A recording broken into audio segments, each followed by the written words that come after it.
નમસ્કાર દર્શક મિત્રો, સત્યમેવ જયતે લાઈવ ન્યૂઝમાં આપ સૌનું હાર્દિક સ્વાગત છે।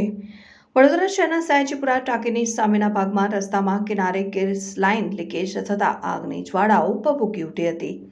સ્થાનિકોએ ફાયર બ્રિગેડને જાણ કરતા ફાયર બ્રિગેડ તેમજ વડોદરા ગેસ લિમિટેડની ટીમ સ્થળ પર દોડી આવી હતી અને આગ ઉપર કાબુ મેળવી લેવામાં આવ્યો હતો।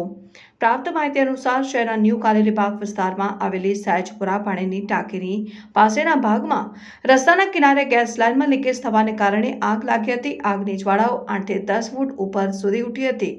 ઘટનાને જોઈને આસપાસના રહીશોમાં ગભરાટનો માહોલ હતો, જ્યારે સ્થાનિકોએ ફાયર બ્રિગેડ તેમજ વડોદરા ગેસ લિમિટેડને જાણ કરતા બંનેની ટીમ સ્થળ ઉપર દોડી આવી હતી અને પાણી અને ફોર્મનો મારો ચલાવીને આગ ઉપર તાત્કાલિક કાબુ મેળવી લેવામાં આવ્યો હતો। આ દુર્ઘટના કયા કારણોસર સર્જાઈ તે હાલ જાણી શકાયું નથી। જોકે ગેસ લાઇનમાં અચાનક ભંગાણ સર્જાવાને કારણે આગ લાગી હોવાનું પ્રાથમિક તારણ સામે આવ્યું છે, જ્યારે ફાયર બ્રિગેડ દ્વારા દુર્ઘટનાની તપાસ શરૂ કરવામાં આવી છે। ગેસ લાઇનમાં ભંગાણને કારણે વિસ્તારનો ગેસ પુરવઠો પણ ટૂંકા સમય માટે ખોરવાયો છે।